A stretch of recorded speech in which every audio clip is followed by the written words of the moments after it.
Welcome to this episode of the Martial Truth Podcast. Why I train. Me personally, why I train. Again, want to thank everybody. Closing in on those 12,000 subscribers. 75 members to the channel. Hopefully you'll consider joining. It's $2.99 a month. Presently, I'm dropping at least two videos a week on the members side. We're doing things like Masters series where I post videos of various masters teaching or demonstrating certain things, just so you can compare, right? Most of the videos, all the videos pretty much are instructional. There's no commercials on the videos. You get this podcast commercial free a few days before I drop it for everybody else. I'm gotten a good response. I mean, there's videos up there for Tai Chi, Karate, Kobudo, and Jiu-Jitsu, and I plan on adding more as time goes on. All right, so consider joining the channel and helping to support me. It helps me a lot, and it helps me able to do future things with the channel. All right, so why I train. So this one will be a little bit more personal in nature for me, but I think it's good for people to hear and also to give people an idea of how the reasons for why we train may change over time. Okay? And I think if the reasons don't change, I don't think you'll last long term. So why did I start training in martial arts?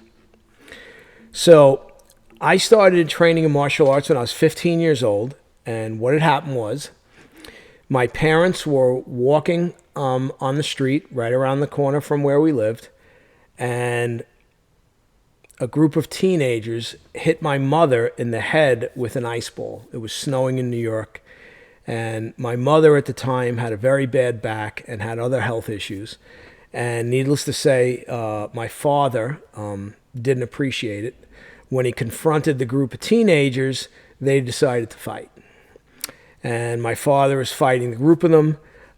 My mother ran into a deli, asked for two large black coffees, and ran outside and threw the scalding hot black coffees on a couple of the teenagers to help my father out. So if you're wondering where I get my fighting spirit from, well, I guess you get the kind of idea where I get my fighting spirit from.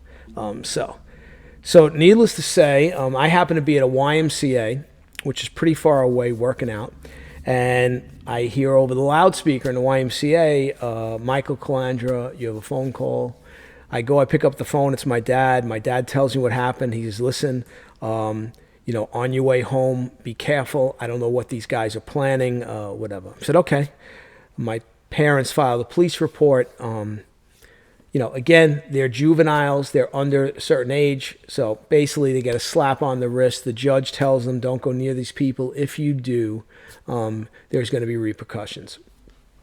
So the problem I had was, back then, I delivered newspapers. Now, some of my viewers are probably like, what are you talking about, delivering newspapers? I was a newspaper boy from the age of 12 up until about 16 years old. And my route was my street that I lived in and on the next 2 or 3 streets over. It was considered a pretty big route. And at the time, we're talking, the late 1970s, I'm making about $100 a week. I mean, that's big money for back then, especially for a kid, right? So it was great, right?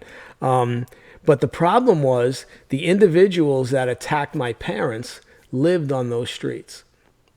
So now I was going to be delivering papers on those streets, and every week you had to go and collect the money for the newspapers. So, my father kept warning me, listen, you got to be careful, blah, blah, blah, the whole 9 yards. I'm like, yeah, okay, right? I mean, how did I know how to fight? Like everybody else, pure instinct. I'd never had any training, right?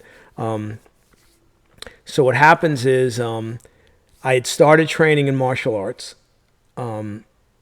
But now the training got a lot more serious because I just knew that something was going to happen. I knew that these particular guys at this time in Glendale where we lived, let's just say there wasn't all that much to do. And if you were of a certain type of individual, maybe not into sports or whatever. These guys had a tendency to cluster. There's also drugs involved, obviously, all right? And, they'd look for trouble, all right? So there'd be a group of them hanging out on the corner, someone would walk by, and they'd look for trouble. So now here I am, right? The particular individuals that attacked my parents, they can't really touch me. Because if they do, obviously, there's going to be a problem. The judge has already warned them. So what they decide to do is they decide to get someone who wasn't there that day. They're going to get him to take care of me. I'm training like a maniac in martial arts. And why am I training like that? Well, this is the reason. I know there's going to be something. Like, I know there's going to be violence. So knowing that I'm going to have to defend myself, there's no better incentive. So that's the initial reason why I train. I trained so that I would be able to protect myself better, okay, against people that wanted to do me harm. Now, who knows? I might have been able to defeat them anyway, right? We don't know. We'll never know because I'd already been training. And I probably wasn't quite a green belt yet, but again, I was training hard. And I was 15 in a class with mostly men. So, the training was pretty hard. And they were hard on me, and I was glad for that, okay?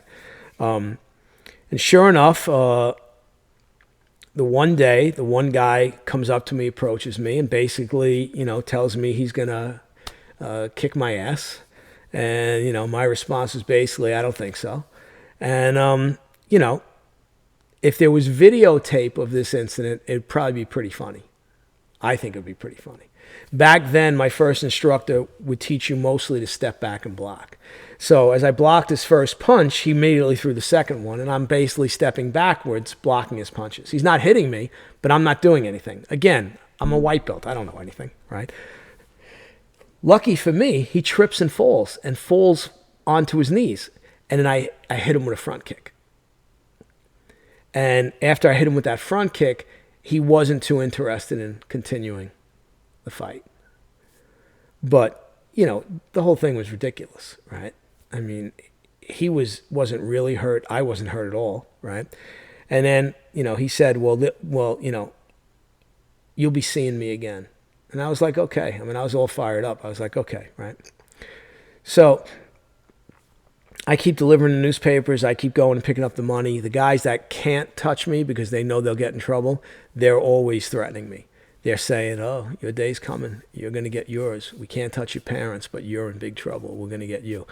I didn't run with a big group of individuals. I had a small group of friends, and they were by no means fighters, right? So I'm training in karate one night up at the karate class, and two of my friends show up.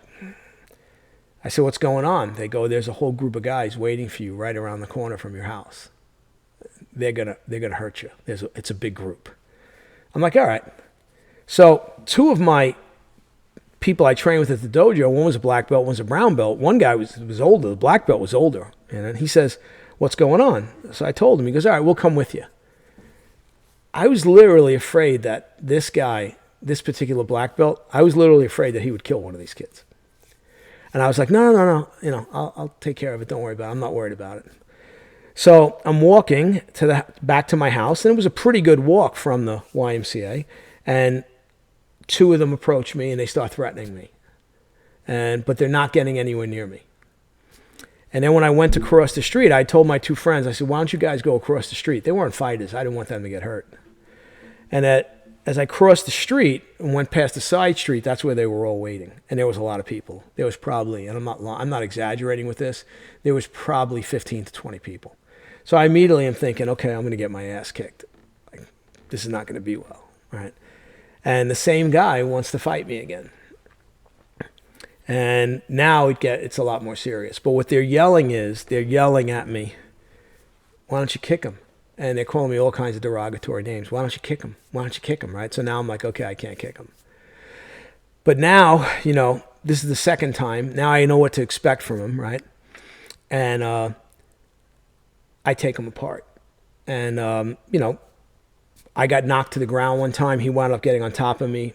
I struck him in the throat and squeezed his throat as hard as I could. He fell off to the side.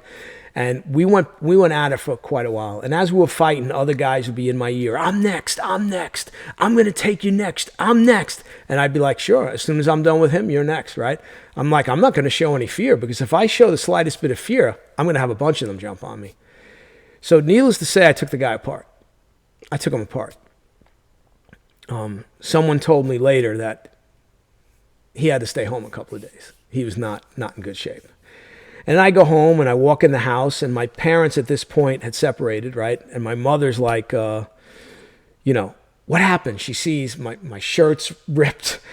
I got scratches on my back from, tripping over a curb and falling on the floor. Again, you never know what's going to happen in combat, right? Again, I'm 16 years old, 17 years old. I'm a white belt, a green belt maybe now. I don't know, right? But what do I know? I don't know anything, right? So she calls the police. And this is to show you how things have changed. So 2 police officers show up. One guy, to me, looked very old. He's probably in his 40s, right?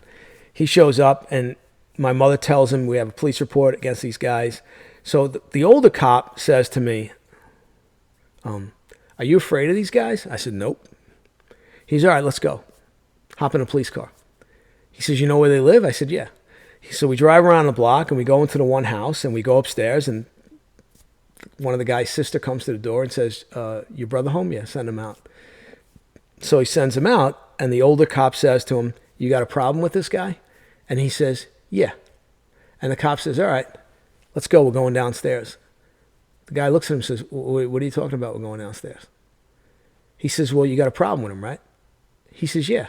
So the cop turns to me and says, you got any problem fighting this guy? I says, not at all. Let's go. He says, all right, let's go. We're going downstairs. You guys are going to settle this. I'm going to referee. The kid starts crying. Why is he crying? Because he just saw me take apart his friend. Now he knows it's one-on-one. He's got none of his friends to back him up, right? So the cop told him, you pull this crap again, the next time I come back, I'm going to drag you downstairs. You're going to fight this kid. He's going to kick your ass from one end of the street to the other. Now we walked up the block. There was a group of them sitting on the steps. I said, this is one of them too. He gets off. The kid stands up. He gives the cop some mouth. The cop back slaps him across the face. He says, you want to fight this guy? He's right here. Let's go. I'm going to referee. Kid starts blubbering. So, needless to say, they were all put on the spot. They all could have fought me. They all backed down, right? So now, they're going to continue from this point. They all look like idiots, right? So now from this point on, they won't even look at me. Now the equation changed. The equation was they had fear. They had fear, okay? And I never had an incident with one of them again. But this was something that happened very, very, very, very early. I'm talking months into my training in karate.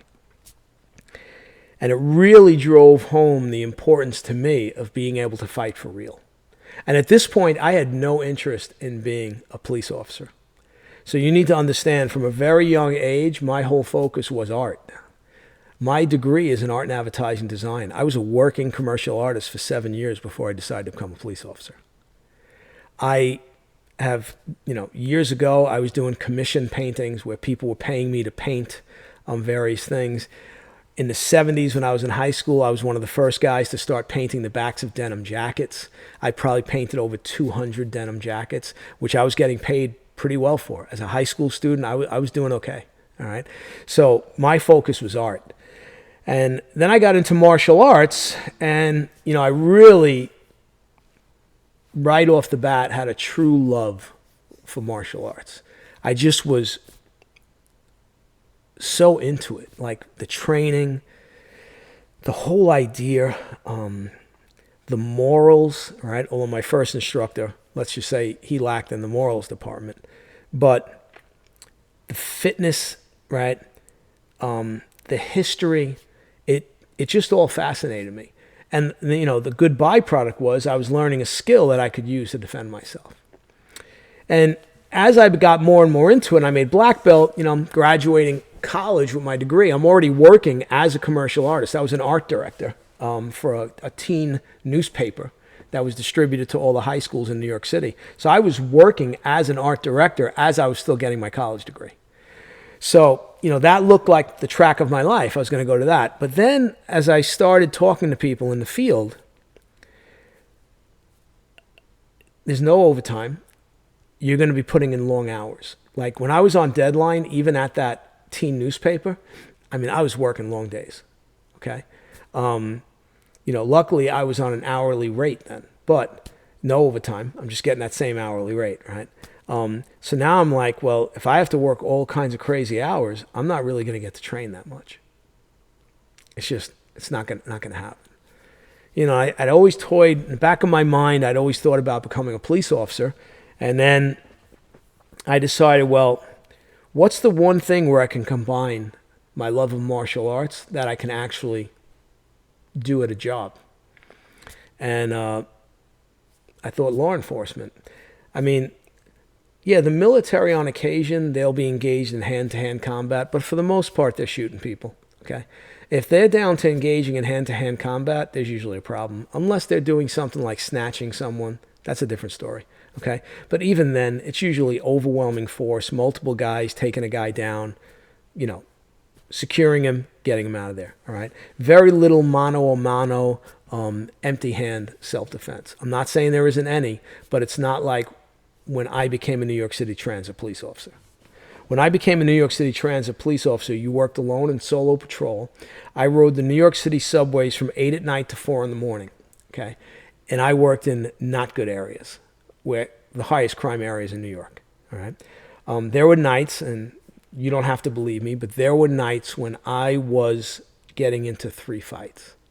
And back then, we didn't always arrest everybody, okay? It would depend on what the story was, right? Times have changed. The police are under a microscope. I understand that, but times were very different back then, okay? So I got a lot of real-world experience very quickly, okay? Very quickly. When you're fighting on stairways, when you're fighting on 5-foot or 4-foot wide subway platforms at 3 o'clock in the morning, when you're fighting on moving trains, these are things you don't learn in the dojo, okay?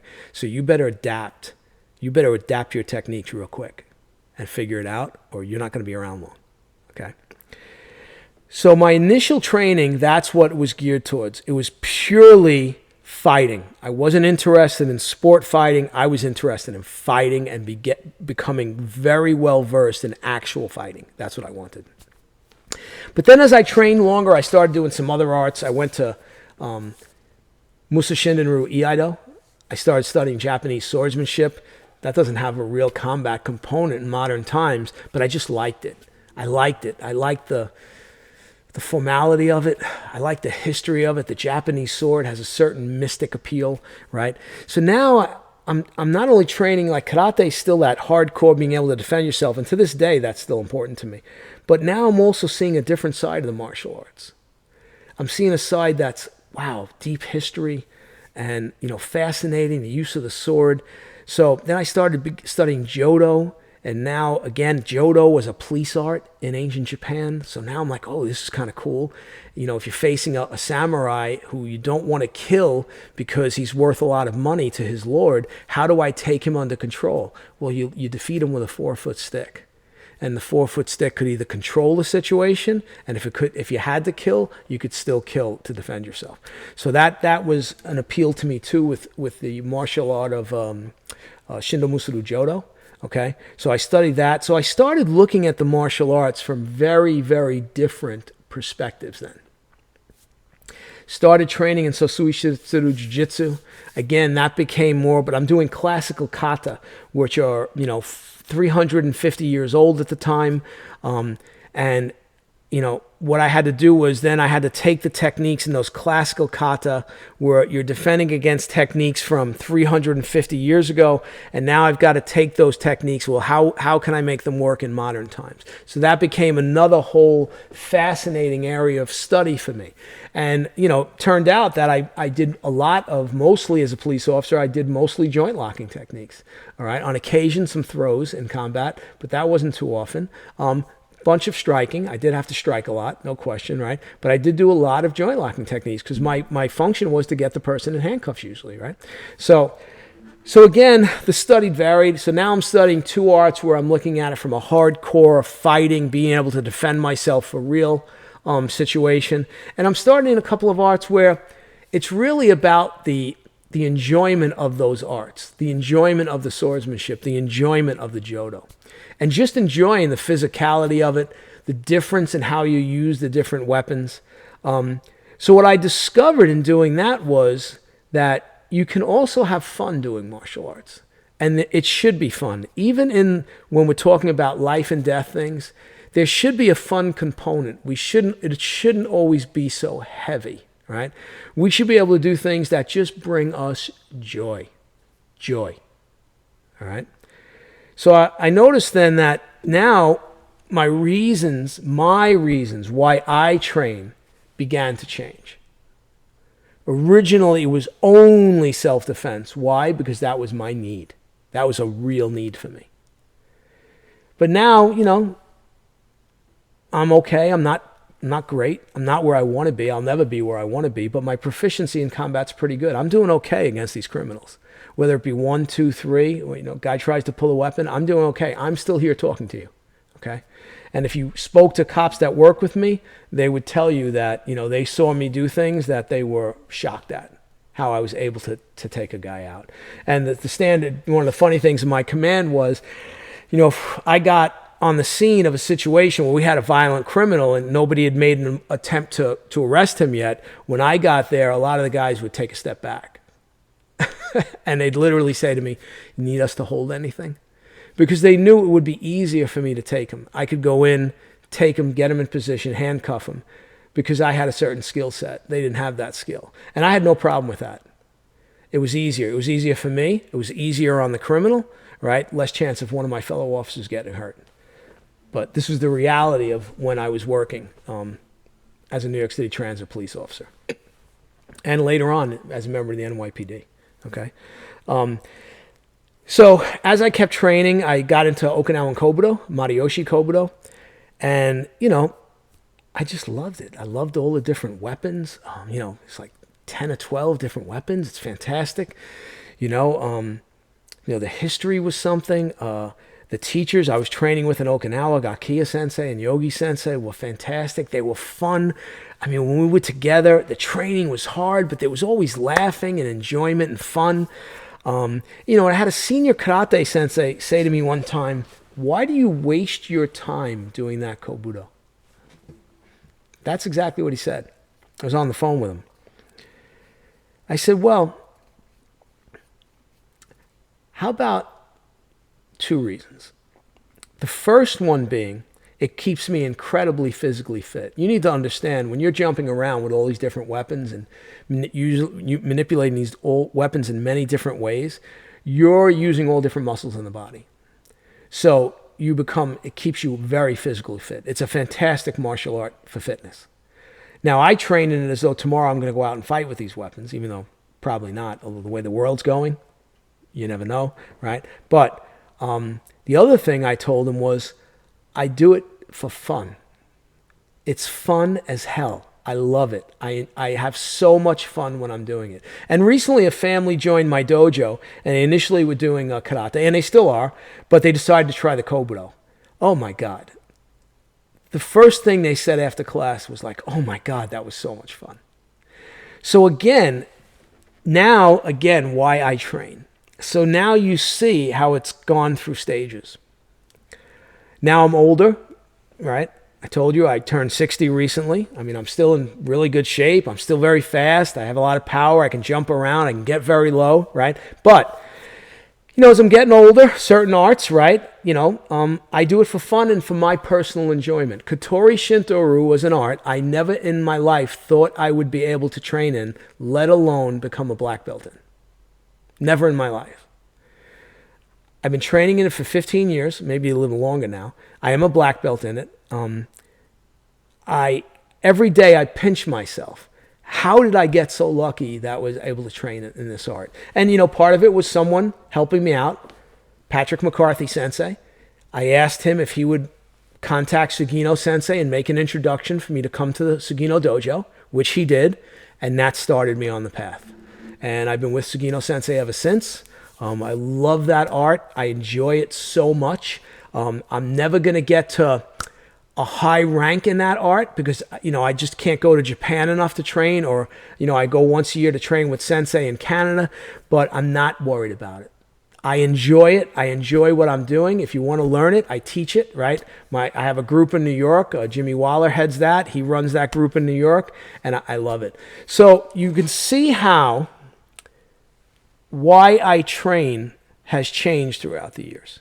Initially, hardcore self-defense. I had a need. I knew I would have to defend myself. So that was a total hardcore focus, training like a maniac. Then I started to do some arts that I did because I had an interest in them. It wasn't about self-defense. It was like I found them interesting and I wanted to train in them. So I'm doing the hardcore self-defense with certain arts, and I'm doing things that I find interesting and I'm enjoying on a personal level, right? And in the case of Musa Shindenru, right, Iaido, I eventually made Shodan in that, on the Takeshi Mitsuzuka. And then in Jodo, I made Sandan from the All Japan Kendo Federation Jodo division. So I did those arts seriously for a long time. I don't really train those two arts anymore. If someone asks me, I'll do it, but I don't do it too much anymore. And then I found Okinawan Kobudo. And again, I literally was just having so much fun. It was just so much fun, all the different weapons, And then I lucked out and was able to study Katori Shinto-ryu. So now that I'm older, why I train. I still train for self-defense. I'm not the type of person that if I walk in a parking lot and if I see someone being attacked or robbed, I can just walk away. Now, it's easier for me. I'm a retired police officer. I carry a firearm, right? But I've always been like that. I can't just walk away. So I still may need it to help myself or help someone. I'm getting older. A young guy may decide, or two young guys may decide they think they could take advantage of me. I want to be able to handle myself.